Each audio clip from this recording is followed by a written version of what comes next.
Hello everyone, welcome to my channel graceful গেল রোহিত পাপিয়া। তোমরা সবাই কেমন আছো? আশা করি ভালো আছো, আর আমি অনেক ভালো আছি। তো আগের ব্লগে তোমরা দেখেছো যে আমি দিদি বাড়িতে এসেছি। তো এটা হলো সেকেন্ড ডে।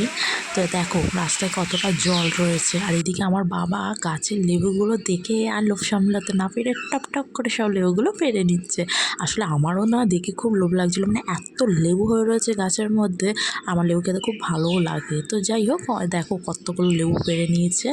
আর এদিকে আমার দিদি চায়ের ছেলে কি কি বক বক করছে তোমাদের শোনাচ্ছি, দেখো। আচ্ছা, কোন ক্লাসে পড়িস তুই? পিপি। ভালো আছিস তো?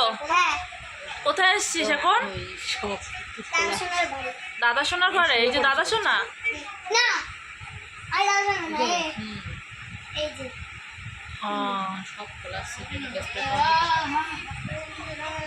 দাদা সোনা ভালো তো?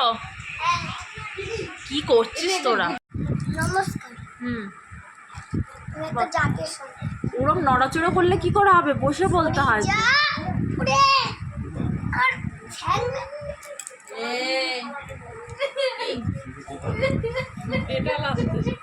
এই এই এই এই কি করছিস? এদিকে আয়।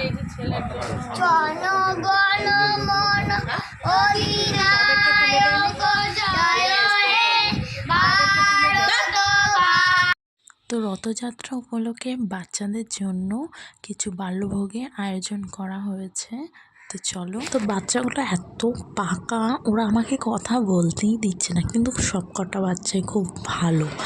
বাচ্চারা দুষ্ট হয়ে করবে না তো কী করবে? তো যাই হোক, ওদের মুখেই শুনে নাও ওদের কেমন লেগেছে। এক একজন তো বলছে এত সুন্দর রান্না, কেউ কেউ বলছে আবার বিউটিফুল। যদিও এগুলো সমস্ত কিছু দিদির শাশুড়ি করেছে। তো চলো তোমাদেরকে শোনাই ওরা কী বলছে। হ্যাঁ। দেখো আমরা এখন খাচ্ছি। খুব সুস্বাদু রান্না করেছে। ওদের মুখে তো শুনে নিলে রান্নাবান্না খুব ভালোই হয়েছে, সুস্বাদু হয়েছে। তো চলো আমরাও খেতে বসি। দেখো খিচুড়ি, উফ দারুণ লাগে। তো যাই হোক, আমরা খাওয়া দাওয়া সেরে নিয়েছি, আর আমার ব্লগটা আমি এখানেই শেষ করলাম। ভালো লাগলে শেয়ার করে দিও, টাটা।